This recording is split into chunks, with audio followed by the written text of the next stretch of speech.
Nah, tentunya pertanyaan tentang di mana Tuhan ini bukan pertanyaan baru ya. Banyak filsuf, banyak teolog sudah mencoba untuk menjelaskan keberadaan hakikat Tuhan gitu. Tuhan tuh ada di mana sih? Perlu diperhatikan, pemahaman tentang konsep Tuhan ini sangat beragam, tergantung konteks budaya dan perkembangan intelektual manusia. Sahabat Indonesia, kali ini kita akan melihat bagaimana Kumaila Hakimah itu mencari Tuhan dengan berbagai konsep yang akan diajukan, seperti konsep Spinoza, Tuhan yang dipercaya juga oleh Albert Einstein. Kemudian dia juga mengajukan bagaimana Nabi Ibrahim mencari Tuhan. Tetapi perlu saya sampaikan bahwa konsep apapun yang digunakan sepanjang Anda tidak mau mengakui bahwa Tuhan itu transenden di luar nalar manusia, mukjizat itu memang tidak masuk akal. Karena kalau masuk akal semua orang bisa melakukannya, maka itu bukan mukjizat. Justru mukjizat itu seharusnya tidak bisa dilakukan oleh orang-orang secara umum sebagai pembeda bahwa ada sesuatu yang memberi kekuatan di belakangnya. Mari kita simak videonya. Manusia sering banget melibatkan Tuhan dalam berbagai pembicaraan, sebagai misalnya sebagai pertimbangan penting ya dalam mengambil keputusan, dan sebagai sosok tempat manusia menggantungkan harapan. Pertanyaannya, Tuhan tuh ada di mana? A, di langit gitu, di Arsy, di singgasana, di singgasana kerajaan langit gitu. Atau B, di dalam relung hati tiap insan, karena Tuhan lebih dekat dari urat nadi, ya tentunya secara metaforis. C, tidak dapat didefinisikan.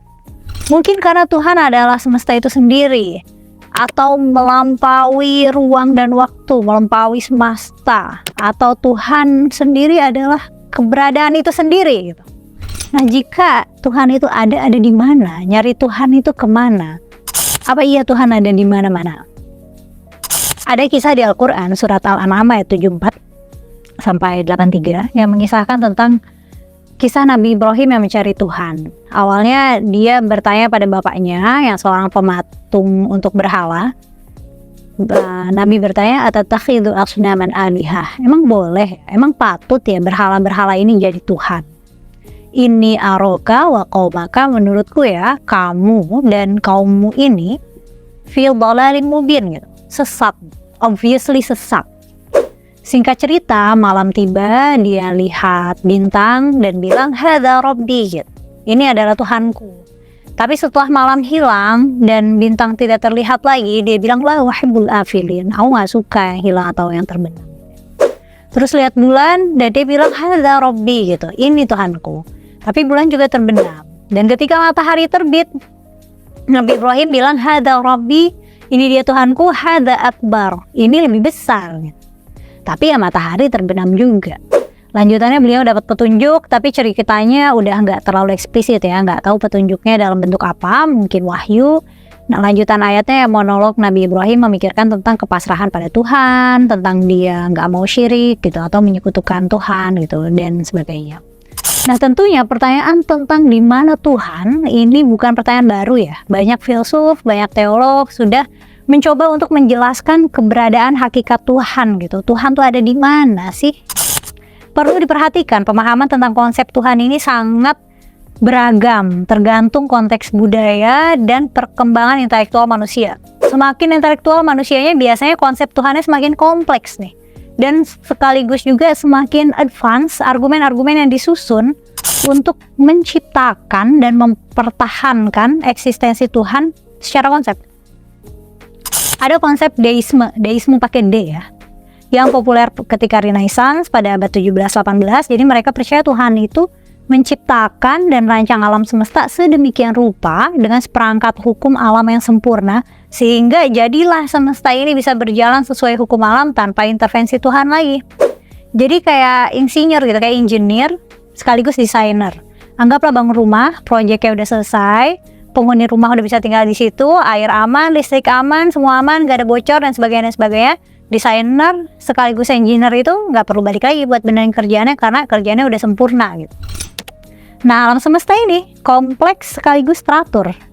Tuhan deisme ini menggambarkan Tuhan itu seperti cosmic engineer, pencipta semesta, insinyur semesta gitu. Jadi nggak ada mujizat, nggak ada keajaiban karena itu nggak sesuai dong dengan desain hukum alam. Jadi Tuhannya deisme ini transenden ya, ada di luar semesta, keberadaannya cuma bisa dinalar, tapi tidak ada tuh apa ya, Tuhan bicara ngasih wahyu tuh nggak ada. Jadi habis nyiptain semesta ya pensiun.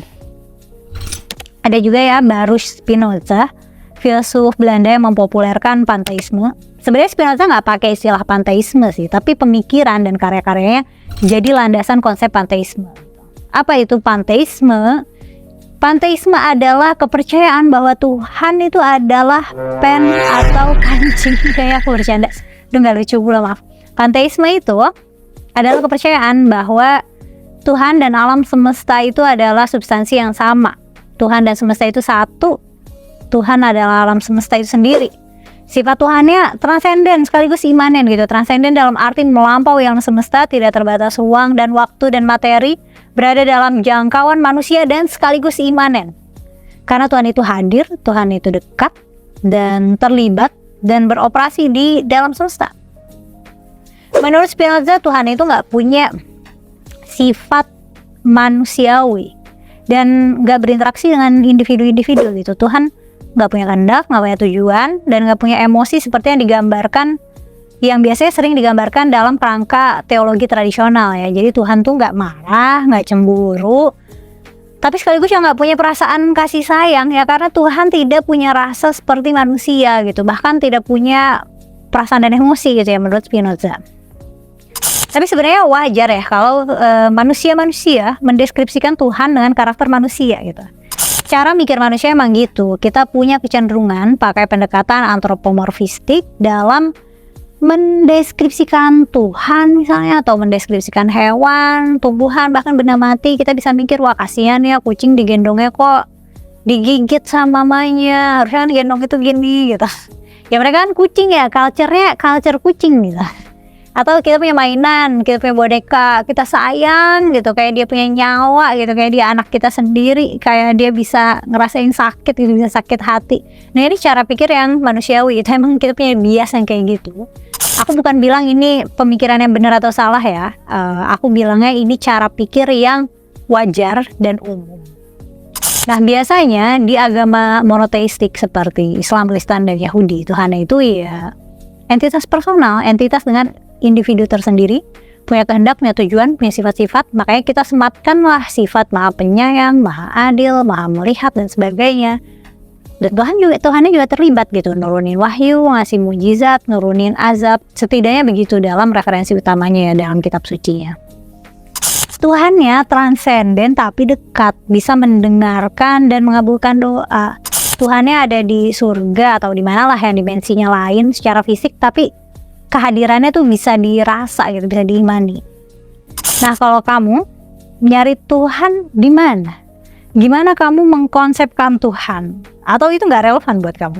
Jika Tuhan tidak bisa ditemukan dengan pasti dan tidak juga bisa didefinisikan secara presisi, secara akurat, apakah perlu berusaha keras untuk tetap mencari sesuatu yang nggak bisa dicari? Terus kolom komentar ya.